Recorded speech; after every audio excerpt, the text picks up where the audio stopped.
Hey everybody, welcome to the post-chapter discussion for December 29th, the day after the release of 8.61 of The Wandering Inn. We're gonna have a quick three-topic fast discussion. We're just gonna record this a little bit, and then we're gonna turn it off and go and turn into a mob of quivering, fearful, jelly people talking about all the crazy shit the Pirate Abbot just put us through. To start us off, I'll be hosting, and co-hosting will be Dragoness. You want to say? Howdy, everybody. There you go. We're. I don't even know where the hell to start, but we're gonna. I'm dividing the chapter into three general parts for this feedback. Well, it's a lot of chapter, so I think the easiest place to start would just be at the beginning with Eldavin. Yeah, Uh, we're cause, gonna. So three parts. So Eldavan, I think, Ghostlands and Noriko, and then time skip and Aaron. That's a and good the one. stuff going on with Floss, that was all pretty important too. In what? No.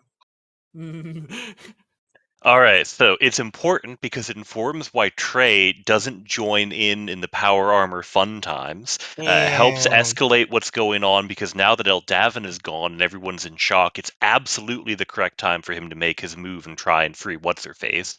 And Where's on that top of that, sound effects that lets me go like yeah, because I'm sorry, that's Also, we just got because the you don't like Floss doesn't mean that plot points about Floss don't matter. I'm sorry. I all had to right. say it. Let's just enough also we jokes. got important Teresa characterization.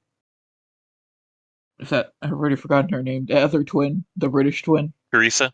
Tari, Yes, Paris, yes. Teresa, Yeah, whatever. excellent characterization for her and Nawal. I actually really loved that scene. Before we get too bogged down into flows, I'll give it time, but we'll start off with the Eldavin section. W- Okay, I'm just gonna give you a decent idea of my feedback as far as that particular section of the. Uh... Actually, before I even do that, I'll preface this by saying I did sort of ask Pirate Abba if they wanted us to give any particular feedback about this, and here's the message I got back. You could tell them I'm aware the prose gets weird. In hindsight, I realize I was probably crashing on a year of work, so you don't need to tell me it might not work for everyone. But aside from that, you can talk about Worm and other time skip issues, but it's a wait and see thing. I'm aware of the faults. Can I navigate them? Just as a preface to this whole discussion, Pirate seems to be worried about the time skip thing, but here we go. So, I was happy to see Eldavin more active, and finally happy to see the end of this arc, because if he dies, I'll be delighted. Now, what did you guys think was going on with Eldavin? Like, I all this, there's so much lore drop, so many pieces of information Well, that came out. it's If you want to, hold on. If you want to speak, I'll reiterate, check the rules. You guys know how to, if you have a feedback, if you have something to say, ping, and I'll make sure you have time to speak. Go ahead, Dragnus. oh. Well, I think the best place to start with Eldavin is whatever's going on with his heart problem. Oh yeah, I thought he was gonna have a heart attack right on stage. Like he was gonna make an announcement and just instantly die. That was known paradox, just in case anyone need to know that. Mhm. Anyone else? It's something interesting to me is the way he describes it as like intense nostalgia and sadness, and that sort of painful feeling you get in your chest, but amplified to the point where it felt like a heart attack.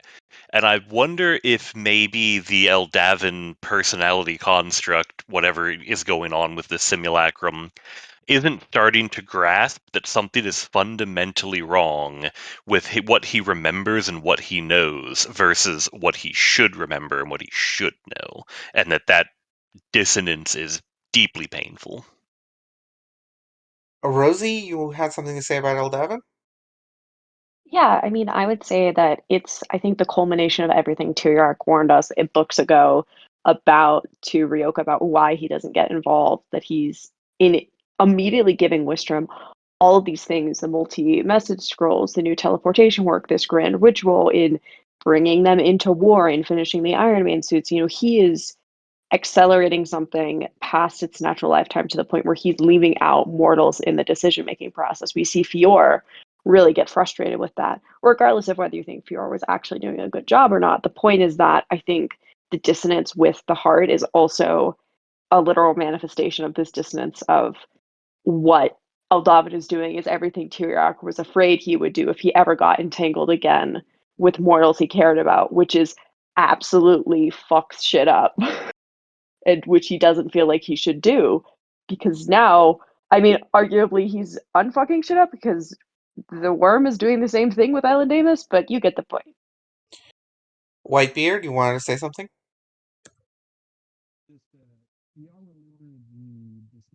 We can barely hear you. If you So could, you're underwater. yeah, if you could speak a little bit closer to your mic or check your sound settings. Gazi IRL. There you go. That was it. Nope. Oh, I have you turned up to maximum volume, and I can still barely hear you. Gonna jump scare us. Yeah, I'm turning that down before just that. yeah.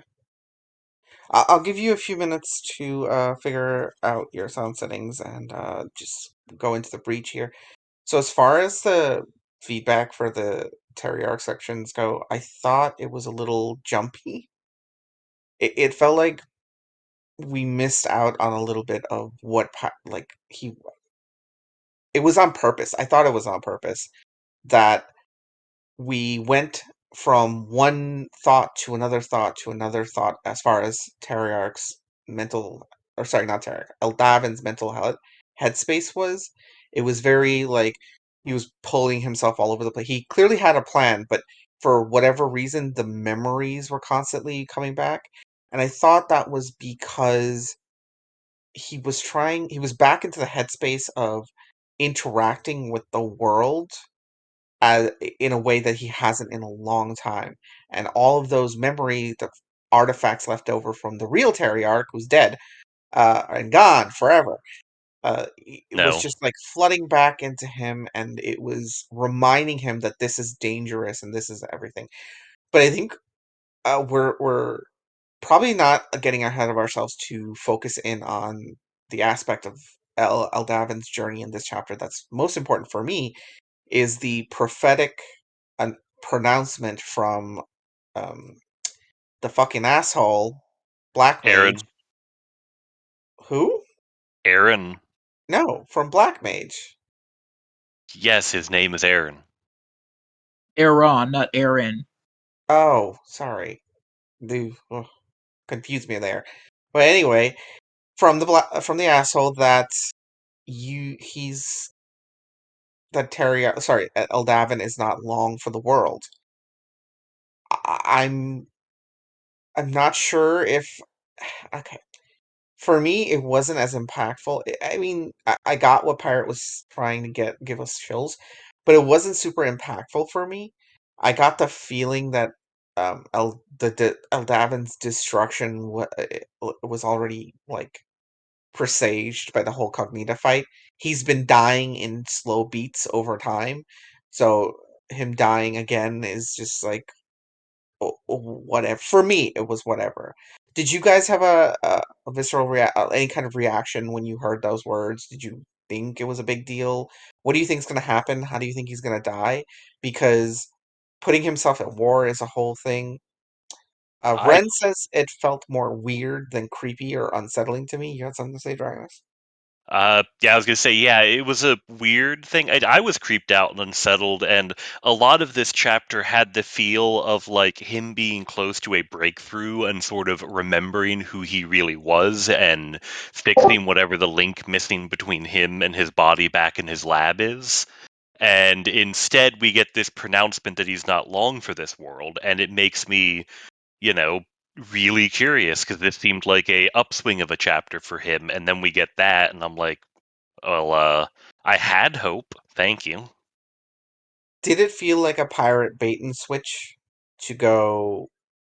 It starts off as a big deal and then it comes back down to this, or was this something that's sort of you could see coming? Because again, for me personally, it wasn't a surprise that he's going to put himself in a situation where he dies. It's like this is something that was automatically going to happen the moment Eldavin severed himself from Terriarch. I don't know if I particularly agree with that. Oh, okay. I guess I'm the only one. So DM Craft, Mr. Rat says, my theories on Eldavin. His simulacrum is going to die. Terry wakes. His simulacrum is draining Terry's magic, causing death to one or the other. 3, the gods take over the simulacrum, him remembering the gods. That's none of those are happy things, but I actually am intrigued by the gods taking over. What makes you think that's a possibility, considering his form is a magical construct? Oh, just him remembering the gods in quite a lot of the his inner dialogue, and him remembering his mother talking about the gods. That's my only conclusion there. But how does that connect to like the gods themselves? Do you think they'll flee to the living realms through his simulacrum and just He's a become? puppet that they can use. Mm, that, I mean, what would they do with him? I guess interacting with the physical world is a big deal for them, but does it save them considering the events of the chapter? I don't know. Hellfire Blues says, I agree with you. He's ramping up. It's like a mania. Not like he's going crazy. I'd call it terminal entanglement. Okay, that's an interesting phrase, Hellfire Blues. Do you want to expand on what you mean by terminal entanglement?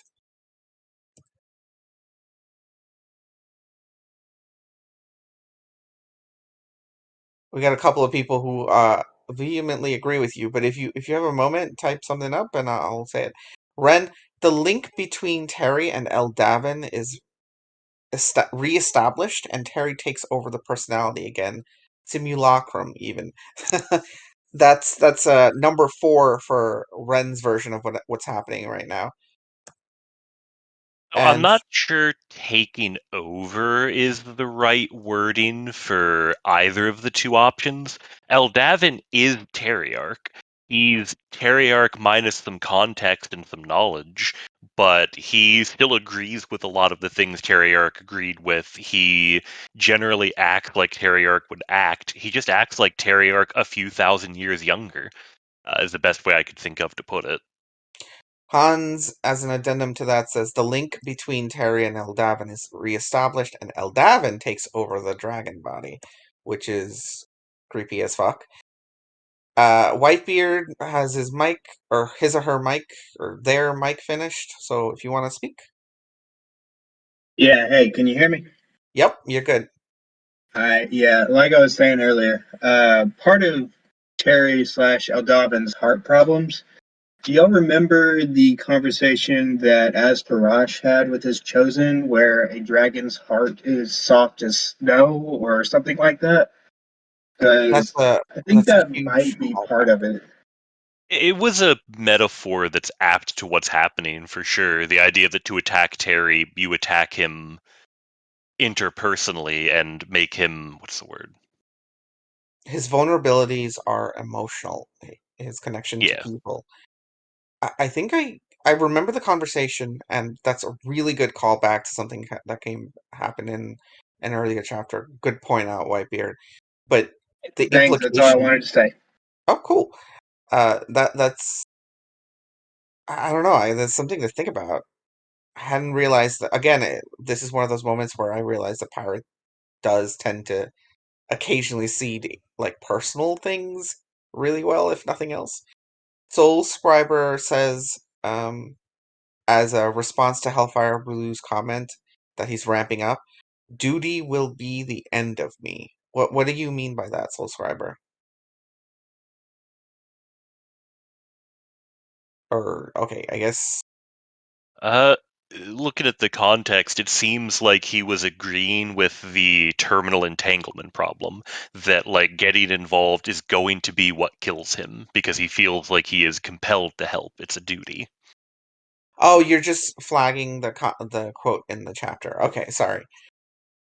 My bad. There wasn't any context to what the response was. Mr. Europe says, I've been thinking about Eldavin will get himself killed for a while. There has been a lot of talk about how ageless people died this volume, and it's the easiest first step for Terry the Dragon to come back eventually. And Hellfire Blue says his nostalgia is literally causing him pain at this moment.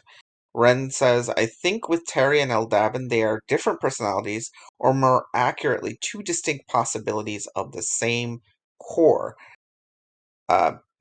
BZM3R says, to what extent is Aaron, on behalf of Emerhang, manipulating Eldavin Terry to harm him through his emotional vulnerabilities?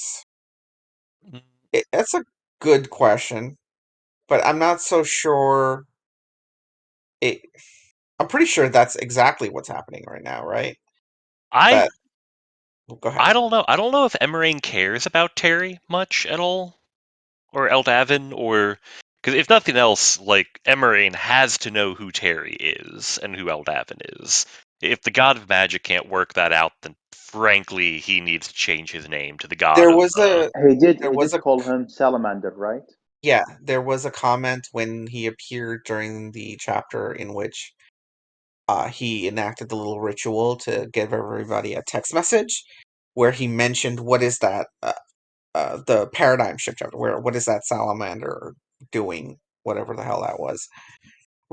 So Descanter will be the last question and we'll wrap that up. Rhythm and Blues, go ahead. All right. So I may get to it later, but on Eldevin's imminent demise and Terry's return is, I thought the thing at the end of the time skip was Terry coming back. So what?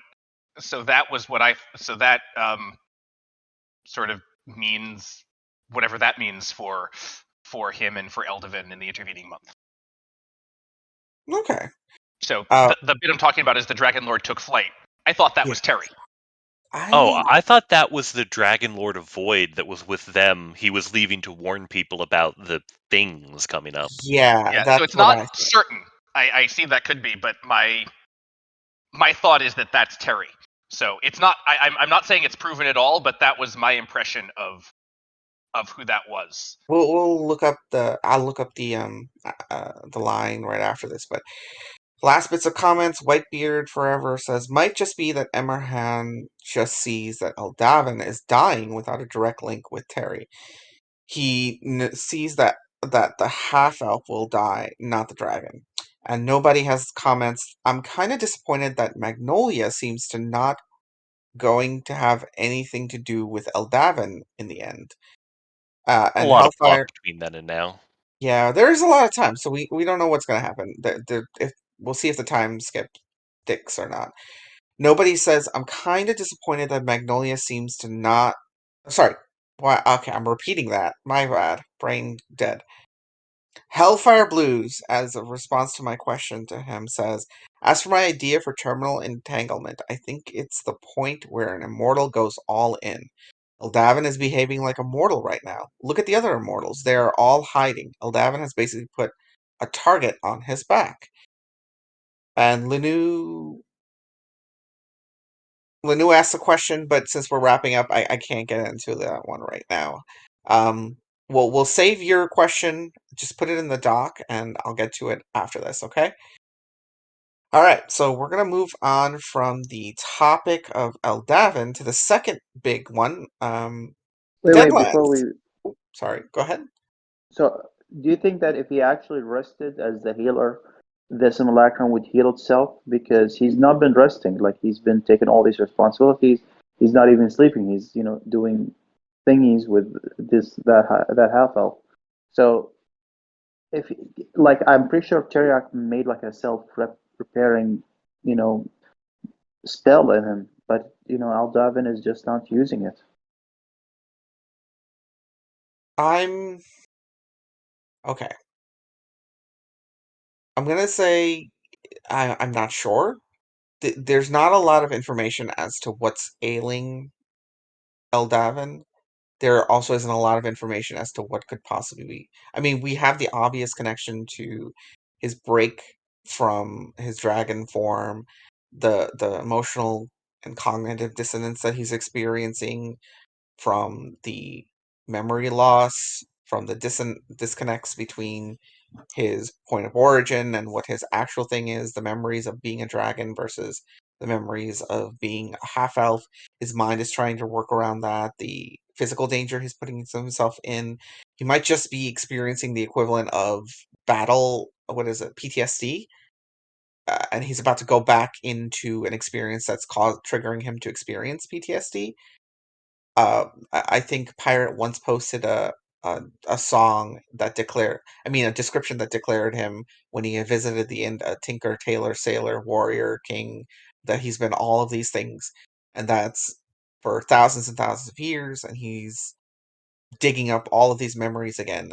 And we've seen chapters where Terryarch wakes up from his sleep and experiences the equivalent of classical Alzheimer-like symptoms where he's re-experiences emotional and memory from all these different past events in a weird mix, and he's never quite sure what's real and what's not. It's difficult to say, knowing all of that pressure, that shift from where it was, where he lands. If that's not that's my answer anyway. I'm sorry. Ali got me, Hans. Don't be mean. I will get to Linu's question, but his is kind of like a huge thing. It's a huge thing. Okay. What was the second topic? The second topic was the Deadlands. So we find out from the Deadlands the Norkel is back, and he brought a crew of squiggly squig people. What did you guys think of it, and did anyone have any particular reactions or thoughts about what's going on in the Deadlands? Dragoness, you got anything? Oh, there's so much. I'm still actually struggling to process the magnitude of it. A bunch of ill-described things that apparently are explicitly not old ones, but we know that's a general term anyways, so like that term's meaningless. But they are Cthulhu Actelios-esque creatures that apparently Drath hunts. So we found out more about Drath. I have a whole thing on that now. Hmm. And apparently them coming up and successfully showing up in the numbers they're going to is going to kill everyone. Everyone loses. The mortals lose, the gods lose, the planet loses. Did you guys feel like the section of how like the prose as it developed and the way Pirates set the scene was a good one? We're gonna get to Whitebeard after, but just think about it. If anyone has a response, please ping me if you want to speak or say something in the reaction and comment section. I'll read it out. Whitebeard, you had a comment about the Deadlands section. Yeah, so this basically solidified my current theory for the story going forward. So it takes into account several things. Right now, it appears that Chandrar in the Deadlines will fall. And with that being the case, everyone in Chandrar will have to go somewhere. And my current theory is that they will either go to Tarandria or to Belarus. I'm favoring Tarandria, however, because Raframra, the lady dragon in the chapter with Lionette, sees Aldavan in Tarandria, and she's going to want to go there to confront him. So that will take a lot of the main cast and put them in Tarandria. You think everyone? Oh, I'm getting feedback. Hold on. Yeah, Oh, basically, the story will start centering around Tarandria, and that will also get Lionette back there to help her people. I think some of them may hang retreat to on, Turan. Dragoness. Whitebeard, can you mute yourself? Yeah. Okay, go I ahead then. think some are going to go to Tarandria, but no, I'm convinced this is next destination Israel. We know from the Bella chapter that there might be an issue of Arid soul needing to get to her body. I'm expecting a chapter full of desperate chases and last stands while they all have this massive ghost army that has gathered together just trying to get her there. I Yeah, thought that was before or after her revival, one or the other. yeah. I thought that's exactly what this chapter was going to be, where we saw them desperately fleeing and time got. I didn't see the No, we're time skip there. happening, but go ahead. I was gonna say there will almost certainly be a chapter before we get that one establishing the status quo after that time skip. I didn't expect the time skip at all. I was thinking it would be more Deadlands. The danger comes up, something whole like buys them time while they all flee, and we see the dead that we've met Mm. sacrificing themselves one at a time as it happens. Lanu says to all of this, to the section, my reaction was literally anxiety at start that apocalypse is coming. Maybe not one big enough to end Inworld as it is, but change it for sure. Ren says, my response is far too colorful for a public recording. And Soulscriber says, I enjoyed the disconnected prose, reminded me of the dreamlike qualities of the Fae, almost as if the meaning coherence was lost upon seeing the things from the edge.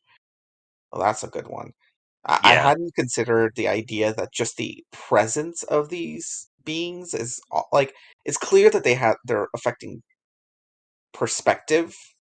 Like even the pointed line about it's all about perspective is it just creeps. It, Kylera says, I also expect an establishing chapter, but it would actually be really neat to just get thrown into it, just like Aaron will be. that could make sense. Yeah. Yeah. And we use Aaron as the POV that leads us back into the world. Yeah.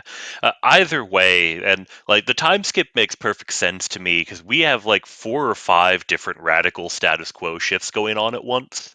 It's, Yeah, I think, neater narratively to let's just hold like off on the have Aaron pop back in like that, like Kylara said, and sort of skip a lot of that middle and get to the end through Aaron.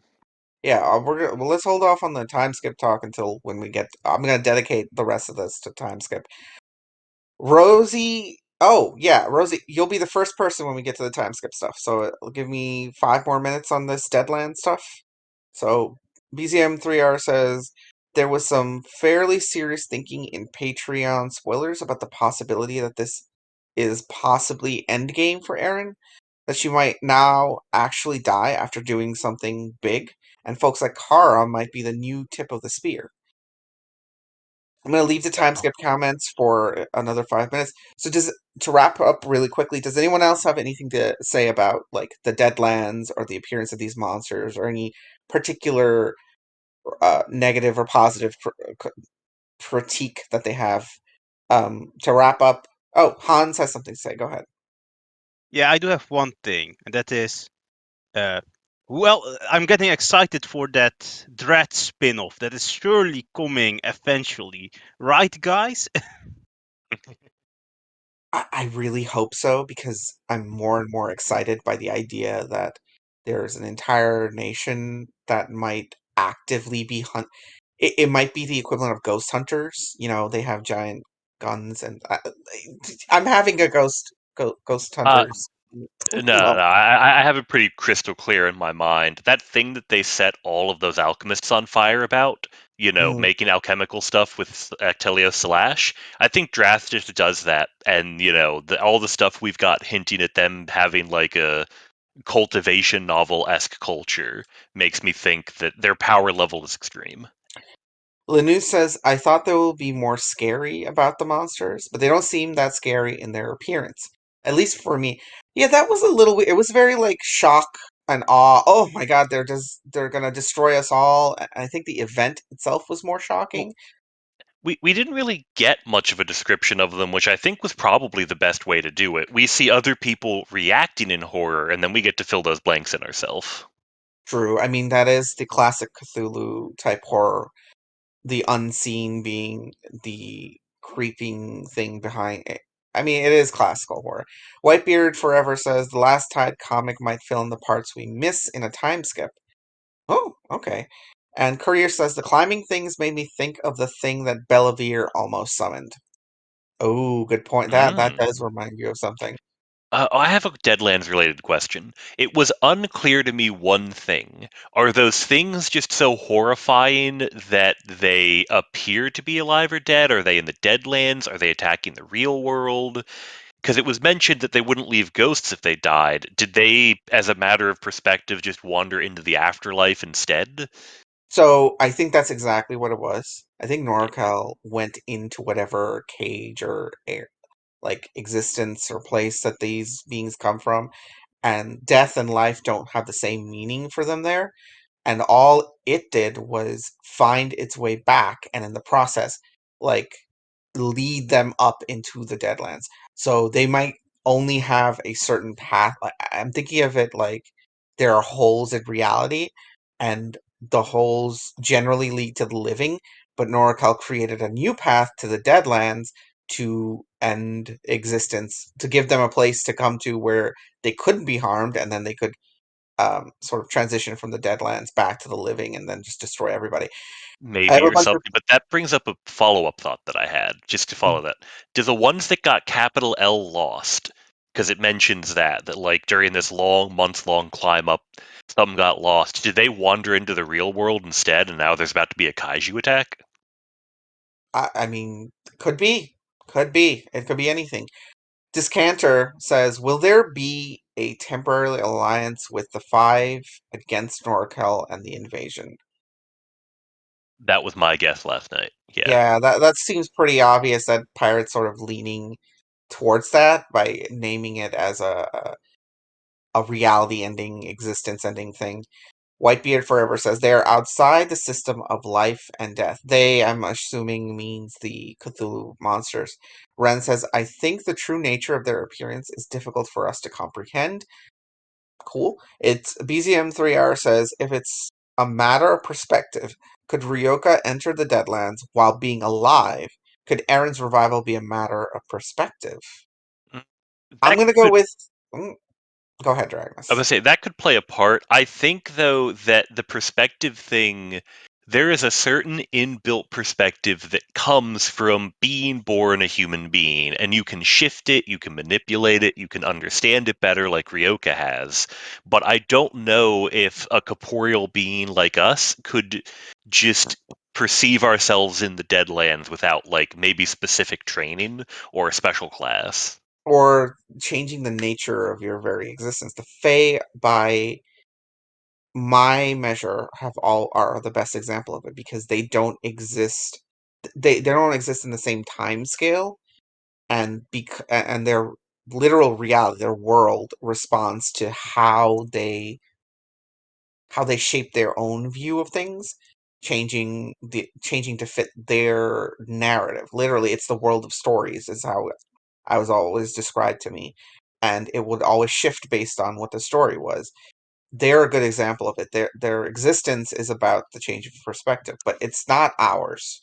That's why Ryoka can't quite come down from Feyland and from Avalon and return to in world or our world. It'll change her ability to see and notice things, but it won't change her unalterable essence, her humanity, whatever. Ren says maybe they exist in both places at once. Again, that's probably in conjunction, in reference to the Cthulhu beings existing in both the Deadlands and the living world. Oh, Whitebeard that's for extra bad. Yeah, Whitebeard Forever says, "Why Erin still has her God coin? Could she trade that in for a favor to stop the invasion of the Lost Things, or some other service from the dead gods?" I'm gonna go with no, since one of them was the one that led them here to, end all existence. I mean, I still think it could be interesting, though, if that God coin, which we've seen do shining stuff and was weird when Faithless One tried to possess Aaron before. I can never remember the stupid name.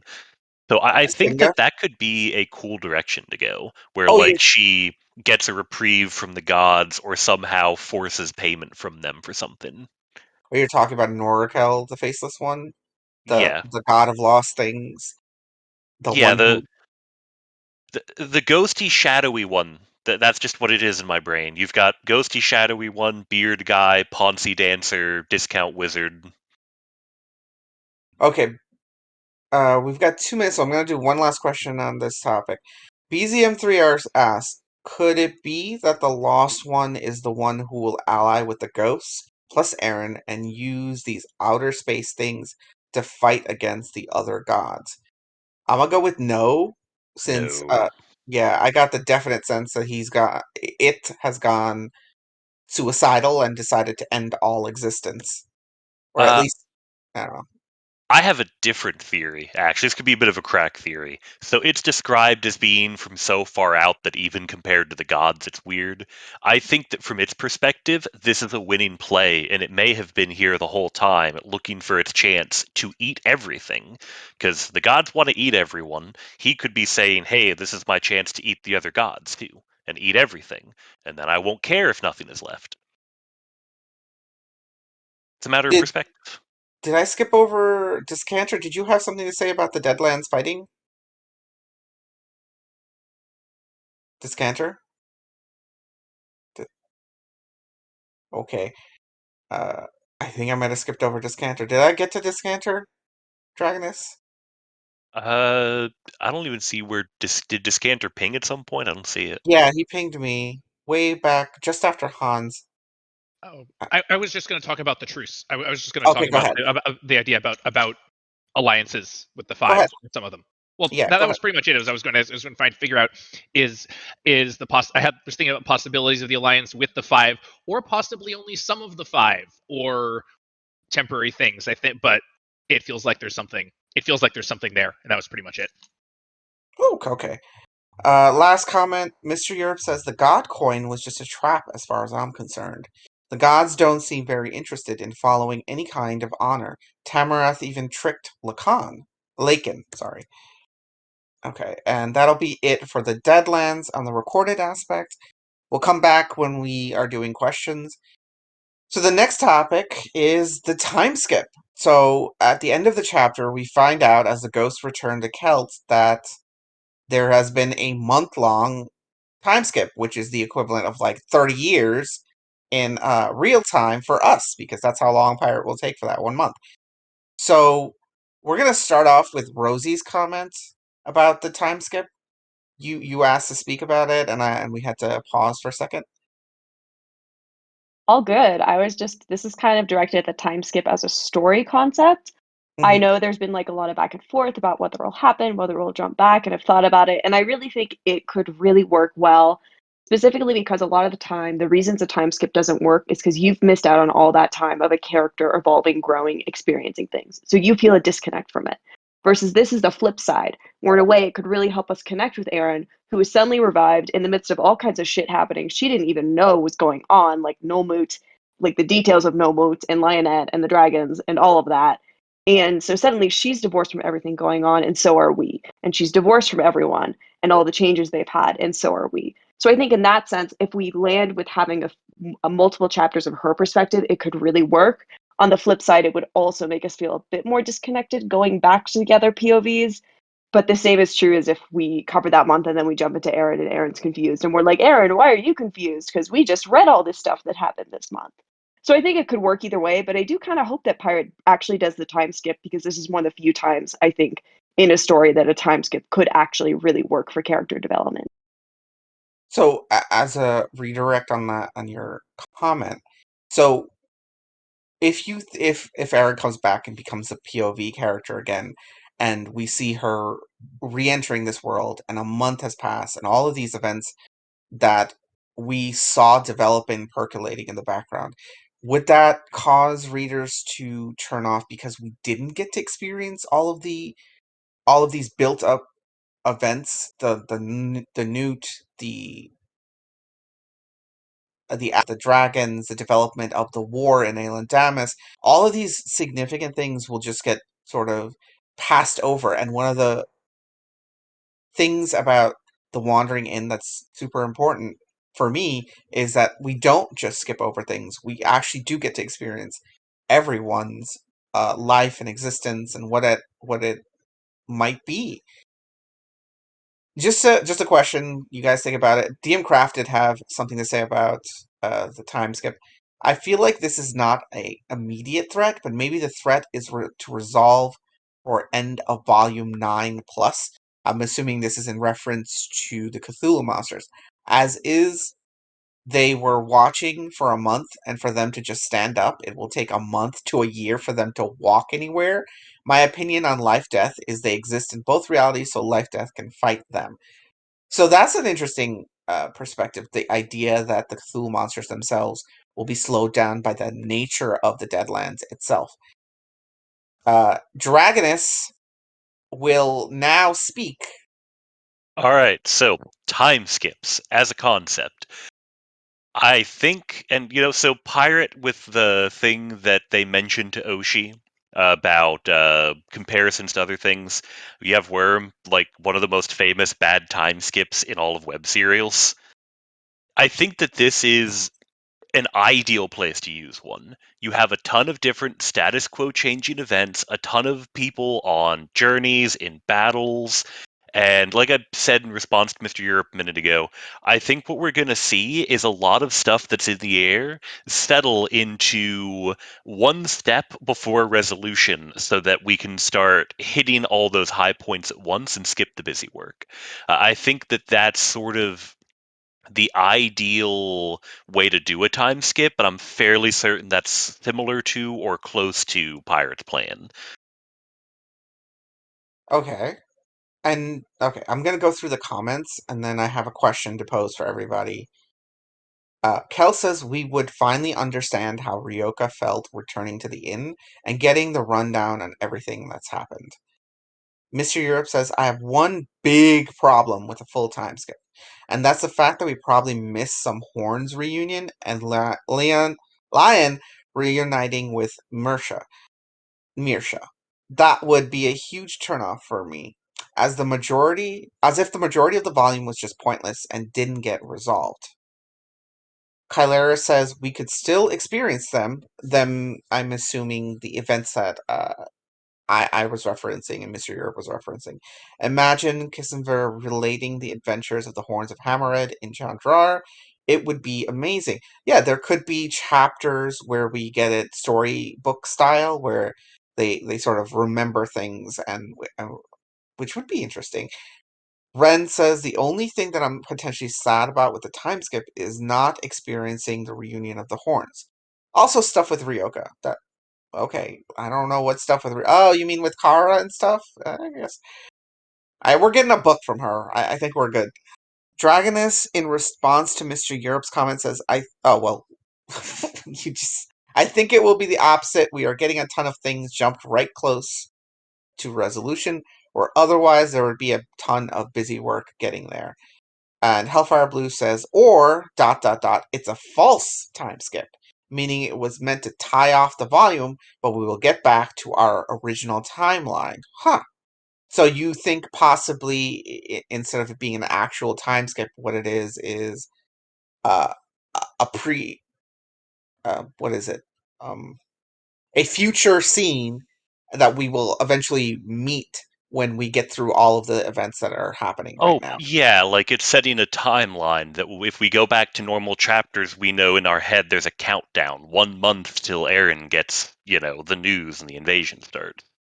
Okay. Like we see Fetter panicking on why can't he contact the rulers of Kelt and the sort, and in the background of more events underway. Flash forward was the word I was looking for. Ren got me right there. Thank you.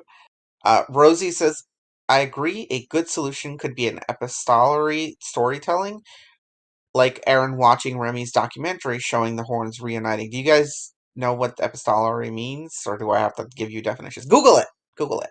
An epistolary novel, it's not terribly hard to explain. It's Dracula. It's a story told through letters, news clippings, meta conceit that a story is being related to you. Yes.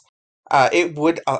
The interesting thing behind the time skip would be if Pirate would mess with the format a little bit and try. I mean, they enjoy doing that. So things like epistolary chapters, or chapters messing with perspective, or even like using a person and then creating internet connected like break. What is the thing that's very common in Korean and East Asian sci-fi and fantasy where they have a more fluid temporal aspect, where they create disjointed things, mixing up the future and the present to create a contextual image rather than a story structure, a 3-act story structure that's classical for Western stuff. Kel says, IMO, getting someone else telling the story about the horns getting back together is not the same feeling as witnessing it in person. I don't care if we skip over the middle bits, but the actual reunion is a massive event and deserves screen time. I would agree. So I'm gonna let a few more comments build up, but while that's happening, I have a question to posit for you guys. So it took, I want to say, 8.1 to 8.4 million words for Pirate ABBA to finally commit to time, to put time into the volumes themselves. Not just to put a time in, but to put an actual event and say that this happened and this much length of time passed. Why do you think Pirate decided to use this conceit here? The deadlines has always been there. There's always been a strange, timey-wimey events going on. Why stick this at the end of this volume? Do you think there is a significance to putting it here narratively? Was it just something to change things up and surprise us? Why do you think Pirate chose to skip over all of that time? Rodarn says, I think we're going to get the actual reunion of the horns because it's tied into the whole Pomley situation, which had several setup chapters. Dvorkel, Kermit are all typing. So, Dragonist, you got something to say to my question? Yes. I think that the only reason Pirate is bothering with time is because it's narratively useful. I don't want to speak for Pirate, but the way Pirates handled time in the past makes me think that they might be a follower of the great words of J. Mike Straczynski. Things travel at the speed of plot, and otherwise, why bother with it? Kel says, because Pirate knew their break was coming up, and they're the fandom's biggest troll. She says that with love, Pirate. I put love in quotation marks because Action Kermit, you had something to say? It looks like Yeah. it's like So, Chernobyl event logs. Let him. yeah. So, like when there's like a nuclear reactor meltdown or something like that, they don't really care about the precision of the timestamps when you begin. And and the closer you get to the actual event happening, they'll start saying, instead of, at 8 o'clock, Bill showed up, they'll say, well, at 8:14, Bill sat down at his machine. And then at 8:14 and 57 seconds, he noticed there was an alarm. So we're getting into a very dangerous situation where a lot of things are going to happen very quickly. And that means there's a whole lot of need to show exactly which things are happening when. Can Pirate show what's happening when? This is a challenge for Pirate. This is not a. You know what? Fuck it. Yeah, it is a critique. Pirate, suck it. So, do you have? Can Pirate accomplish that? Center everything in a temporal aspect and just meet the requirements of actually pacing everything properly, because Also, it's been a big deal just keeping up with the process. Ali, if you want to speak, just ping. It's better that way because then I can go through and make sure you have space to say anything. And yeah, so go ahead, Ali. I was just gonna say, do you think it's related to we finally have like a somewhat of a thing about space? Because now, like, remember the conversation they had, like, wait, is Rear to the south, is Rear to the north, and all these different people from different eras had different understanding of the position of Rear in comparison to Chandar. So now we have somewhat like a definitive, not a definitive, but like a conversation about space. And I think Pirates ABBA, especially when it comes to a world map, have always been a bit, what's the word? What's a polite Boy, word?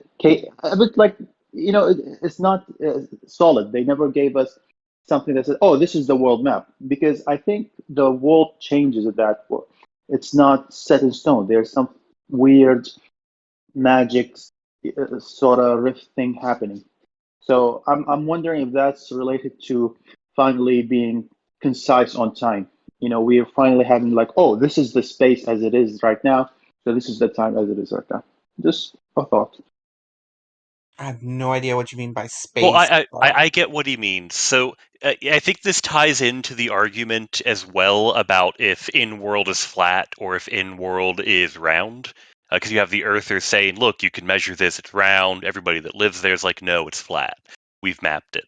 And then we got that map from Pirate, and you have to wonder, is it round, but is there just a giant chunk of it missing? Oh, you mean in And reference to the broken aspect of the and they were talking about where is rear, and some people like rear is north, rear is south, rear is east, rear is west. Well, it's north, but you can get there south if you're willing to fly over the place where even dragons don't fly or skirt near it. So, I guess it, there was a particular reference that we'll probably get to after the recording is over, unfortunately. So Dvorak, because we get to explore the plot concept of time has been slain, as in reference to why Pirate decided to do this. What the hell does that mean, Dvorak? we've heard of a lot of gods, but we've never met a god of time. Maybe he's dead and it's fucking with everything. And that might be like the consequences of killing time or something. Okay, I'm gonna let Dvorak's not speaking, so I'm gonna assume they're gonna comment in a few bit. Kylera says, "I don't think it matters as much. Sorry, I don't think it matters much as long as we know the time relative to other events, which we mostly do when it matters." This is Kylera. No, it matters. Pirate just chooses not No, to it let it matter. doesn't. It matters. It No, matters it when things doesn't. happen. Because without continuity, without some structure to everything, when things happen matters. Otherwise, We have continuity. We have when they happen relative to other events. And beyond that, I mean, what does it matter? Dvorak says, in reference to his comment, there was a tidbit where Teriarch mentioned that time itself has been slain. I don't remember. Was it in this chapter? Anyone remember what he's referencing? I do not. I'm going to do a quick search in the chapter. There have been mentions of great magic causing time to break, like when Zelkir created the golems of Wistram. Yeah, but those were specific to events, and like they were the consequence of said events. I don't think Teriarch mentioned anything in general about time being fucked up, or I don't think anyone's mentioned time being fucked up outside of the humans from Earth being all like, "How the hell does this world work? It's all wonky and weird and shit like that." Yeah, okay. Dvorak's gonna dig that up. We'll have to do it post wrap up. Okay, guys. So, does anyone have anything they want to say any more they want to say as far as the time skip goes? Just not including my question. Just what do you guys think about it? No, I'm gonna give it about let you think about it. And as an ending to this recording, I want to say thank you guys for listening in for the past couple of months. I hope you guys have a happy New Year, and I hope We still need Pirate to isn't. talk about floss. You don't need to talk about floss. No, damn it! Do, Dragoness, fine, do not let fine. your personal distaste for floss stop other people from talking I about floss. almost got away with it. Almost. Well, there Almost. was a lot of cool stuff happening tangentially related to and Wait, involved wait, wait, wait, directly wait, wait. with floss. Nerdy Fisher has one thing to say about the time thing, and then you can have your floss discussion. Nerdy Fisher, go ahead. I came in a bit late, so I don't know if this has been discussed, but I think this would be the appropriate time. In the time skip, right? Kel asked one of the undead monarchs if Aaron is alive, and that begs the question if they tried the resurrection and it failed. That's the only way I can think of, because Kel was confused and said, "Is Aaron alive?" So that means, did they try the resurrection and it failed? Is possibly the... And it's interesting that with the time skip that came up, I wonder if time was a bit wonky because they tried the resurrection. Is the resurrection failing the cause of the time skip? Or like the wonkiness with time? Are Yeah, they now what moving in the line with soul the wasn't. current time? Yeah, so the soul wasn't there. Did they try it when the soul wasn't there and fail? That's a good Well, idea. is the soul over? Is the body over there right now alive and breathing with no soul nearby? Did anybody else Lin- get that when they were reading? Catch that? I did not. I did catch that. The implication but I got the sense that they didn't try because the ritual was prepared and completed. I got the sense that they had progress on whatever they were doing, and they were just waiting for the soul to be in the right position to do it. It's. I A weird don't think they tried. question to ask if they were preparing it though, because he specifically said, because he was confused and said, "Is Aaron alive?" Oh my. Okay, that's a thing. That's You a mean very specific phrasing, that is a and they very specific. specifically wrote into that.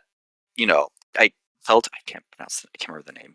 Felt All the was labs have been confused. taken down too. What Yeah. did you say, Nerdy? Who? It's that Feltup, the king of Kel, was Shadowhub? visibly confused when they saw the monarch, and that was the first thing they said. Hmm. I don't. That got me going. I was just like, ah, That's I don't know. true. I just wanted to I'd bring that up. forgotten that. No, it was it's a good thing to bring up because I'd forgotten it entirely. Yeah, there is an implication that they might have tried it before and failed, that they were looking for Aaron's spirit. I maybe Fedorhep insisted that they wait for it. I mm, I don't know. That's one of those questions that I'm gonna be gnawing on my own hand for, waiting for us to get to the next bit. Yeah, there isn't enough contextual clues beyond asking the question.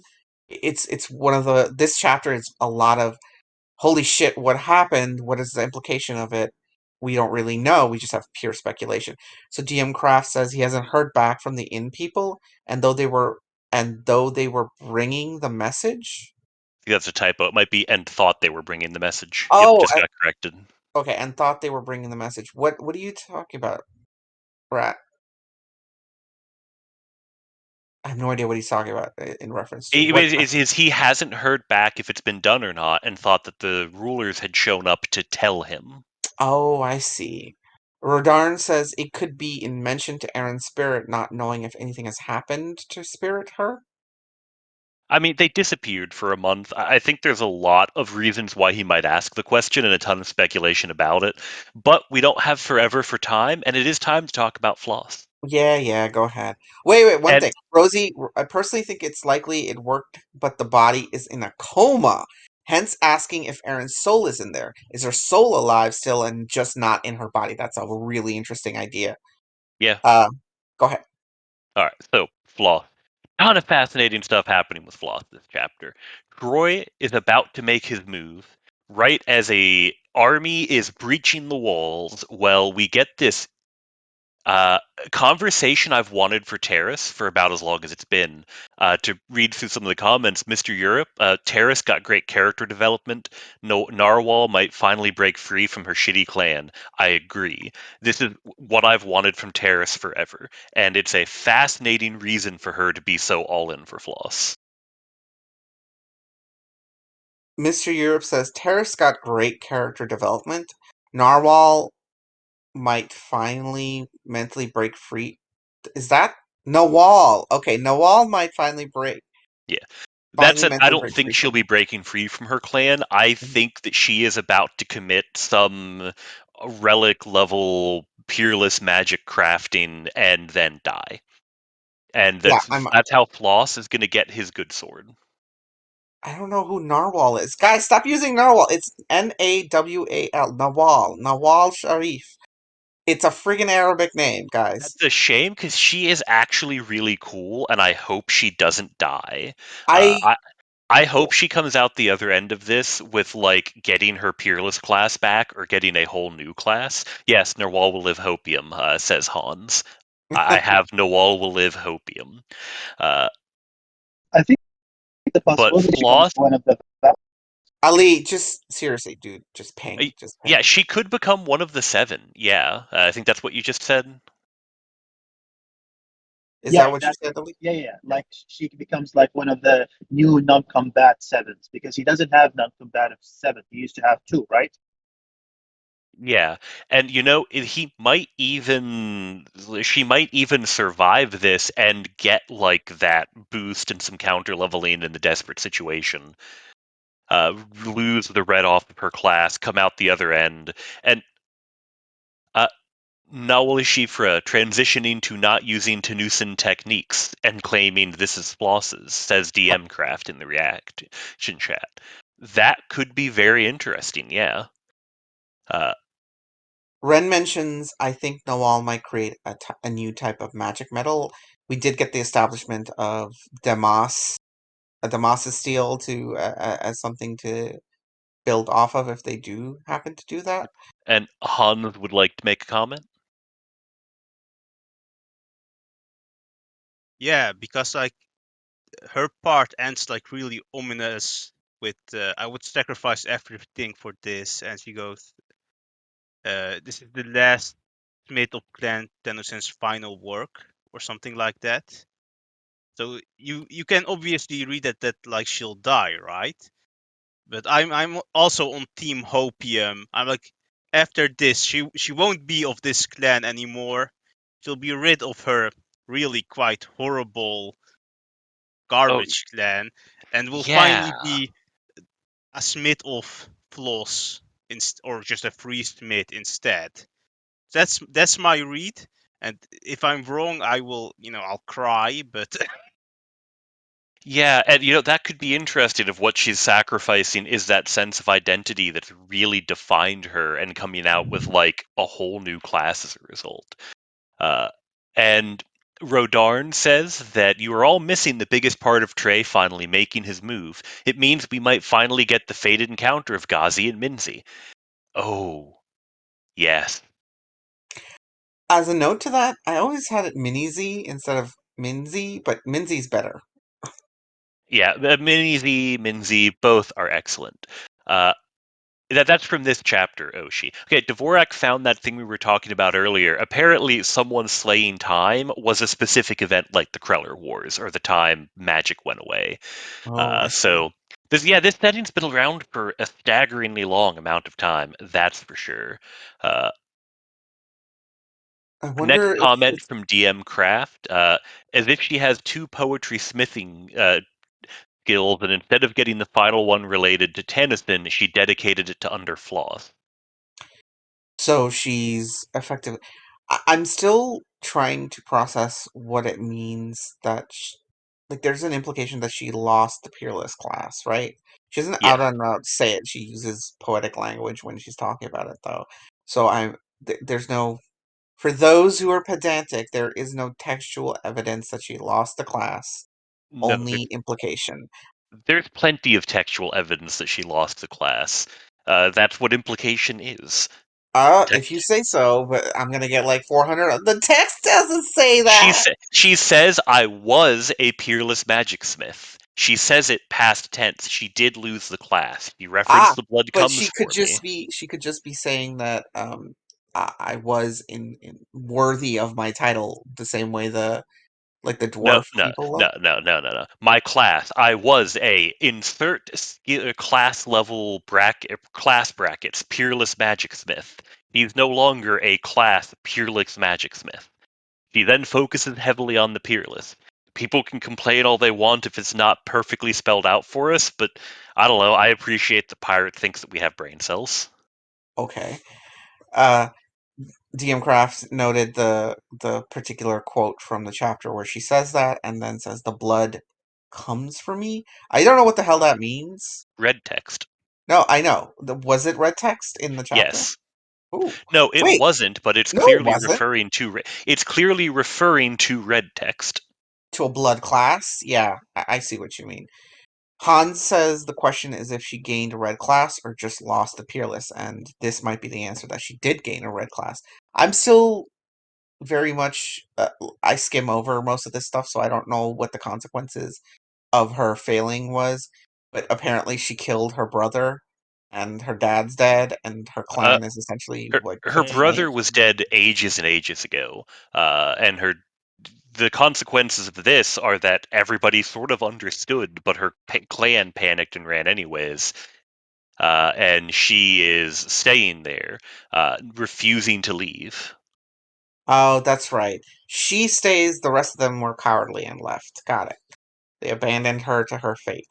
And she is holding on to her honor to the point where even when people have said, listen, it wasn't your fault, we couldn't have known, you couldn't have known, it's bad, and she's like, nope, this is my fault. It's a very Ryoka moment, actually. I see. Okay, yeah, I'm gonna wrap up a little bit. There's a few loose end comments. So nobody said, I saw a theory in Patreon spoilers about the new building Aaron notices in Kelt being the inn having been teleported. Pat says, pretty sure Feddo thought Kelta had been killed in the Deadlands. And Rodarn says, would they go through with the ritual without contact with the ghosts? I'm gonna go say no, they don't want to do the ritual without contacting the ghosts. I do think maybe the inn got transported, or possibly a sympathy kind of thing where they created two buildings that are connected somehow. Uh, yeah, and Mr. Europe is typing up a storm, so I'm just waiting for him before we end this. Why don't you wrap up the flow stuff, Dragonus? Well, it wraps up with Flos apparently being functional and moving despite being on fire. He'll probably level, get a new class, and then win everything, because that would make Oshi the most possibly mad. No, I have to give a shit to be mad about it. No, if Flo suddenly turned out to be alive and relevant to the plot and keep being relevant to the plot, because he's going to be the one who saves them all from the invaders as the great king of destruction. Literally, I forgot he existed. Sorry. I did. That's why I was. There you go. Okay, Kermit. no, you try and play it cool, but we both know. Everybody No, knows. no, I don't think we do. I don't think Wait, we do. who's lost? Who was that? Who wanted to speak? Who is lost? What were you guys talking about? Lost? Who's that? Yeah, I know Ali. Like, I don't know what Los. he's talking about. Anyway, uh, Mr. Europe said, okay, he doesn't want to read. He doesn't want it to be read. Okay, so we're just gonna end this. All right, guys. Thank you for being participating in the recording aspect of this today's discussion. Again, I'll reiterate an actual outro instead of my fake one, and trying to avoid talking about you know what. Happy New Year to everybody listening in. Thank you so much for taking the time to listen. Pirate, I hope you got something nice out of this, because I have nothing nice to say about any of this. You've terrorized my mind for the next 3 months trying to figure out the implications of all of this and what the fuck is going to happen. I hope you guys enjoyed yourself. Thanks for coming. Happy New Year. Thank you to the scribes for taking notes. We'll leave the notes in the Google Doc for anybody who wants to check in. Folks, stick around. We'll go through the question document. We'll have even more notes, and we'll have a little bit ton of fun, a lot more fun, and just be a little bit more loose. And that wraps up chapter 8.61, but hang around to listen to some music from our bard. A lullaby for Lynette. The fairies are watching with mischievous eyes. Actilio stirs in the sand. Nothing can hurt if you do what I say. Shut your eyes and then cover your head with your hands. Outside your window the eater goats cry. Face stealer plots to collect your head. So fluff up your pillows and pull up your blanket. I wish you a nice restful night in your bed. Close your eyes. Lay thee down. If you don't, we'll call the clown. The black tide will roll across Israel, maybe soon after the world. The blighted king's working his magic as you lie in your comforter curl. Tyrion's coming to knock down your walls. The Krillers will shriek in your mind. Who knows what horrors tomorrow might bring, but tonight your rest will be kind. Crawl in bed, safe and warm. Eric's wants you whole for his growing swarm. As Karash is gathering bodies, something is crawling up from the last tide. Don't you worry your head with these troubles and sleep through the night. Sleep, sleep, sleep, little linnet. Belleviere wants your life thread to spin it. Flesh worms will snatch up your body and skin it, but they can't pluck you from your bed while you are in it, sleeping without a care.